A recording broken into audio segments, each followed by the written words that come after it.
Greetings, lore seekers, and welcome back to another episode of the Lost Archives. That's right, more Star Wars Legends lore. Today we're going to discuss a super weapon that even had the potential to be more powerful than either of the original two Death Stars. The Sun Crusher. A powerful super weapons platform that was the size of a starfighter developed at the Maw installation.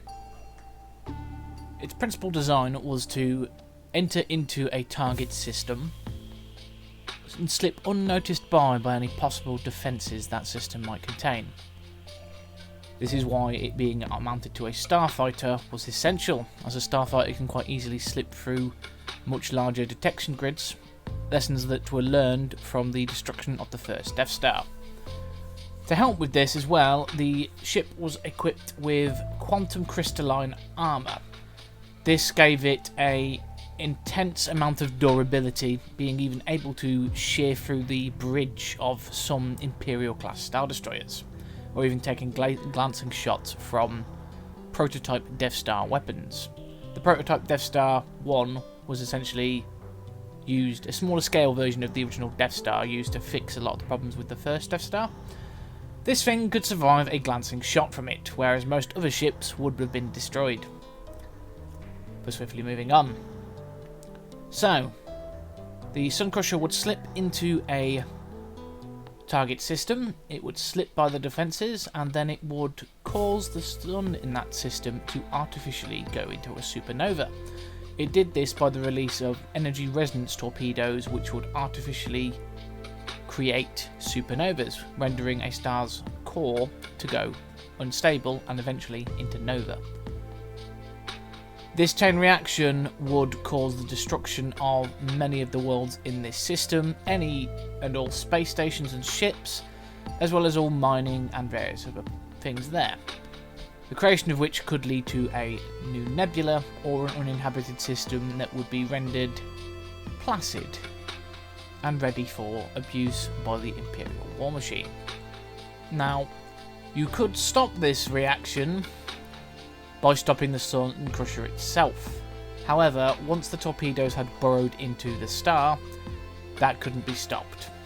Now, the resonance torpedoes as well could be used in ship-to-ship combat and would be able to obliterate any starship that it came into contact with. Such was the danger of these weapons. The ship itself was also equipped with several laser cannons as well for point defence, though the fact that it is able to shrug off most weapons fire, and even from the extremes of a Death Star prototype, this may really be pointless and just there to help harass the enemy.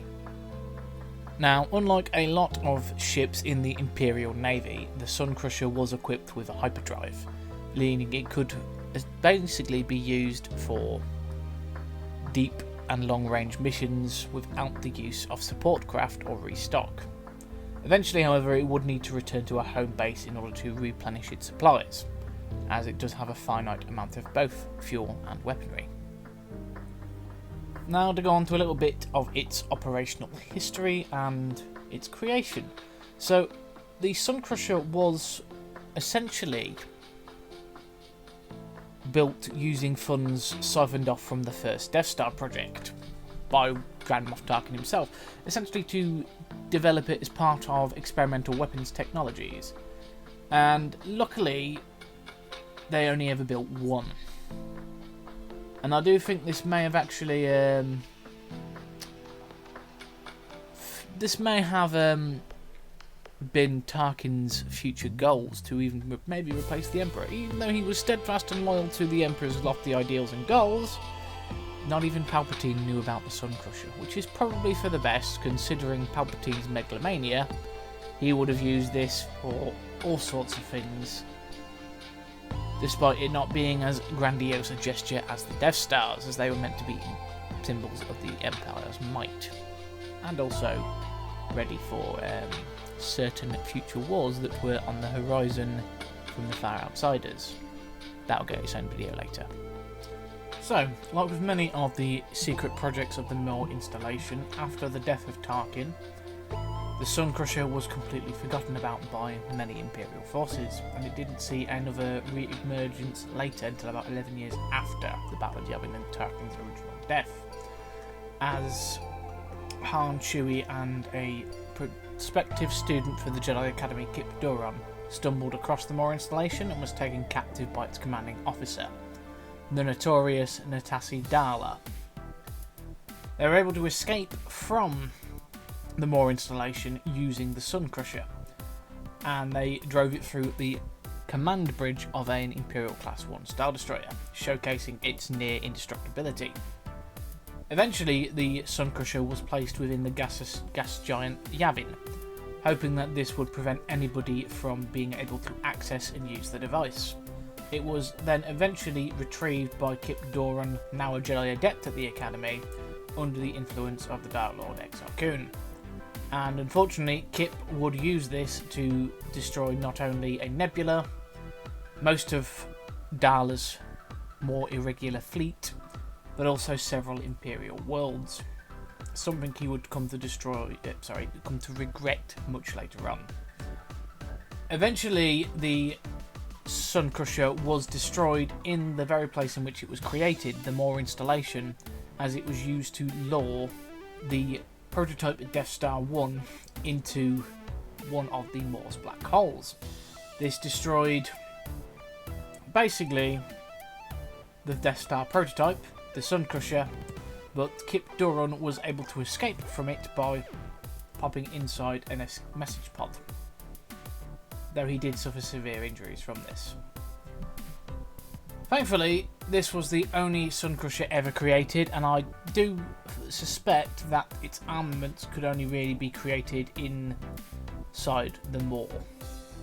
Perhaps by using a combination of the black holes to compress matter to such an extent that it could make its quantum armour.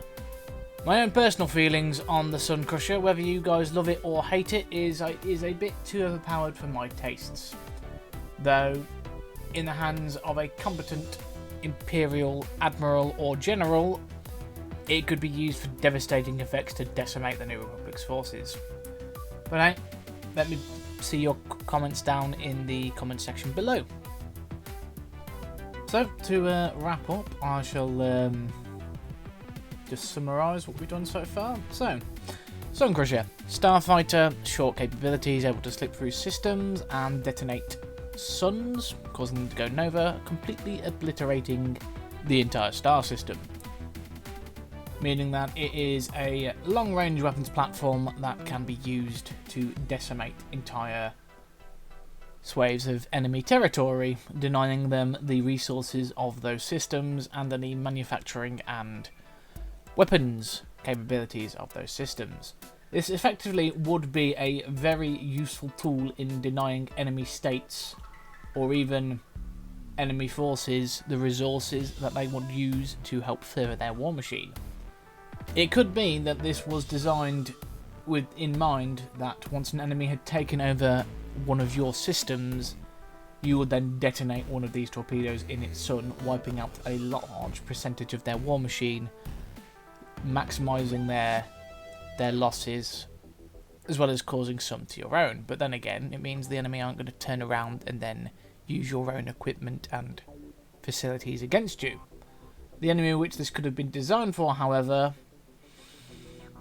the facilities that you would be normally using, they would actually waste more resources in destroying.